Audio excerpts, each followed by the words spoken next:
Page 22. Un livre, un auteur, son parcours littéraire, de quoi parle le livre et la page 22 du livre en question. Page 22, le 22 de chaque mois sur la chaîne YouTube de Gaspard d'Aurélien à partir de 18h30.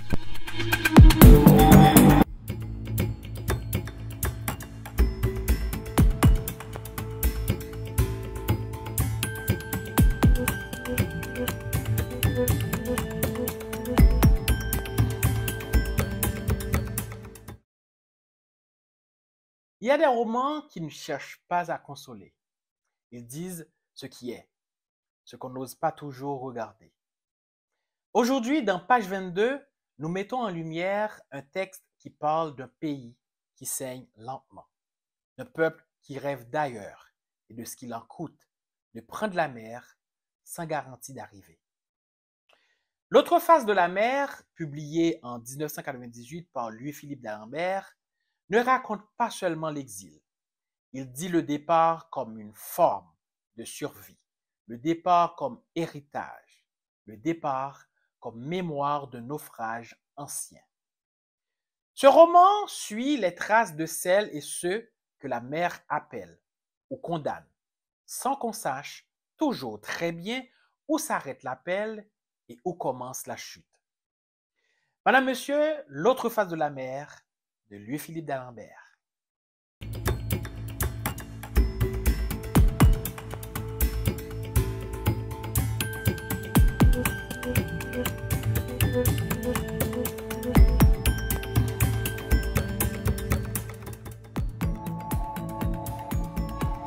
Né à Port-au-Prince en 1962, Louis-Philippe d'Alembert grandit dans une famille sans père, élevé par une mère pieuse, dans un quartier populaire. Enfant solitaire, il découvre très tôt la force de la parole. C'est dans les livres qu'il apprend à respirer. Formé en lettres à Paris, docteur en littérature comparée, il est aussi journaliste, enseignant, voyageur permanent. Il a vécu entre Haïti, l'Europe, l'Afrique, le Moyen-Orient. Son écriture est traversée par ses territoires, ses passages, ses décalages. Poète d'abord, d'Alembert est aussi novelliste, essayiste et romancier. Il écrit en français, mais son imaginaire est nourri de créole, de musique, d'oralité. Ses romans parlent souvent de ceux qui partent, de ceux qui restent, de ceux qui n'ont jamais vraiment eu le choix.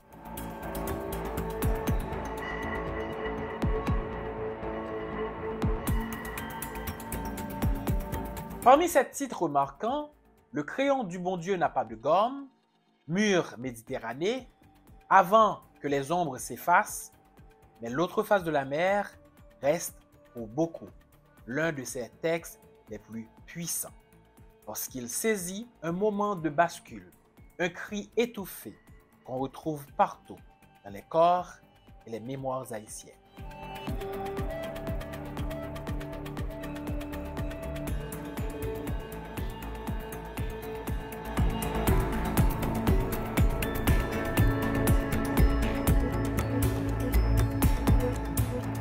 L'autre face de la mer s'ouvre sur le regard d'une jeune fille, Grani. Elle vit dans une ville sans nom, au bord d'une mer bien réelle, mais chargée d'illusions. Ce bord de mer, ce port, est son théâtre. Chaque navire qui accoste devient une promesse. Grani rêve de partir, mais ici, les départs n'ont rien de touristique. Ils sont rudes, incertains. On quitte le pays comme on fuit un incendie. Le roman ne suit pas une chronologie simple. 3 voix s'y croisent. Celle de Grani, qui incarne la mémoire de plusieurs générations, celle de Jonas, son petit-fils, qui vit dans une Haïti désagrégée par la dictature, et celle plus impersonnelle d'un narrateur qui nous donne à voir une ville ravagée, sans nom ni répit. Port-au-Crasse, un double halluciné de Port-au-Prince.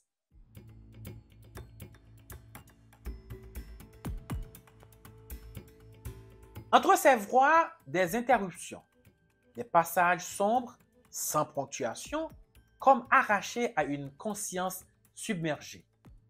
Ce sont des visions de la cale négrière, des images de corps transportés, effacés, niés.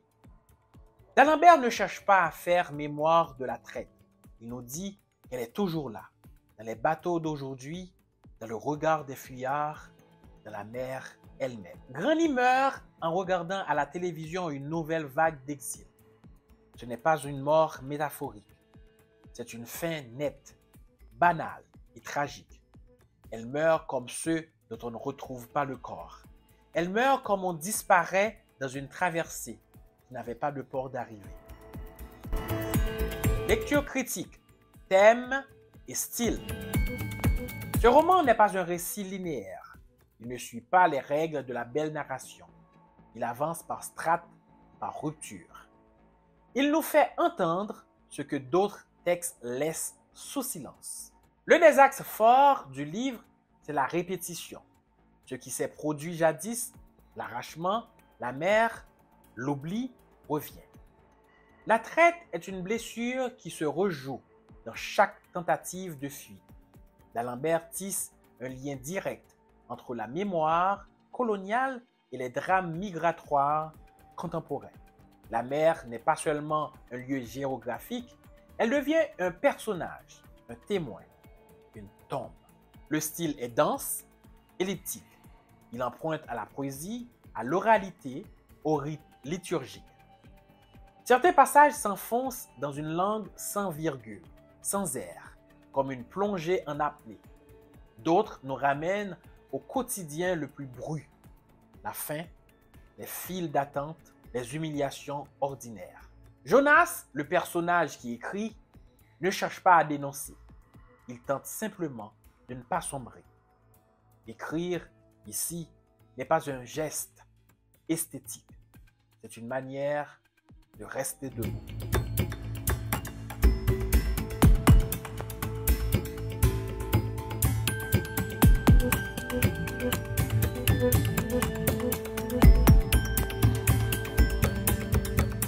Pour faire court, le roman explore la beauté et les défis de la vie en Haïti, ainsi que les tentations et le danger de l'émigration. Éléments clés du récit. Le rêve de l'autre rive. Le récit est marqué par le désir d'échapper à la misère et aux difficultés de la vie en Haïti. Une aspiration qui se traduit par l'idée de s'installer au bord de la mer. Les défis de la vie haïtienne. Le roman expose la réalité de la vie quotidienne en Haïti, marquée par la pauvreté, la violence et la corruption. L'exode et la traversée de la mer. Le roman aborde la situation de nombreux Haïtiens qui tentent de traverser la mer pour atteindre d'autres pays, un processus dangereux et souvent fatal. La mort de Grani. L'histoire se termine avec la mort de Grani, qui symbolise le destin tragique de ceux qui se lancent dans ce voyage périlleux. La perspective haïtienne. Le roman offre un regard perspicace sur la culture et la société haïtienne, ainsi que les enjeux de l'émigration et de la migration. En bref, L'autre face de la mer est une réflexion poignante sur la vie en Haïti, l'espoir de l'émigration et la dure réalité de l'exil.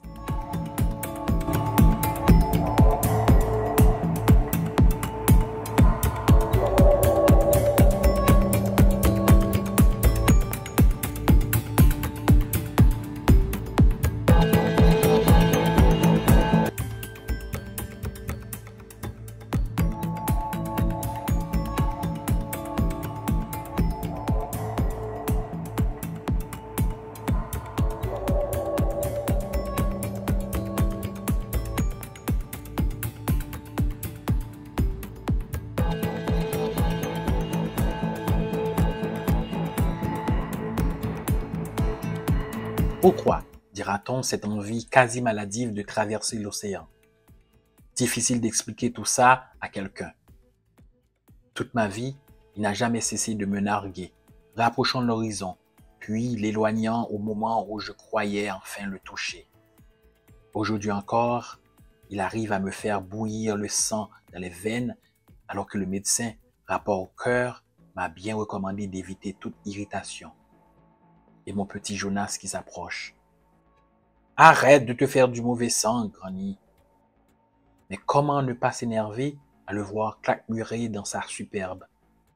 Tantôt huileux et argenté, se dorant la panse comme un margouillat au soleil, ne daignant même pas de jeter un regard, tantôt gris et gros, ne maîtrisant ni ses débordements, ni ses mugissements, filant la langue, l'air de dire « personne ne me domptera », inaccessible, et soudain, l'envie de te prendre, de se glisser dans le plus intime de ta souffrance.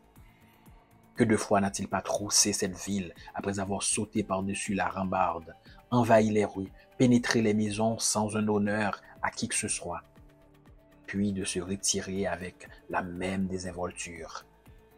À croire qu'il était infranchissable et ne pouvait être enjambé comme une vulgaire rigole. Je n'ignorais pas que cela fût possible. Christophe Colomb est bien arrivé par là, me répétais-je pour me persuader. Les Blancs aussi, dont il fut le complice et qu'il rejeta sur nos rives un après-midi où toute la ville était occupée à la sieste. J'étais assise, dehors, ne le quittant pas du regard.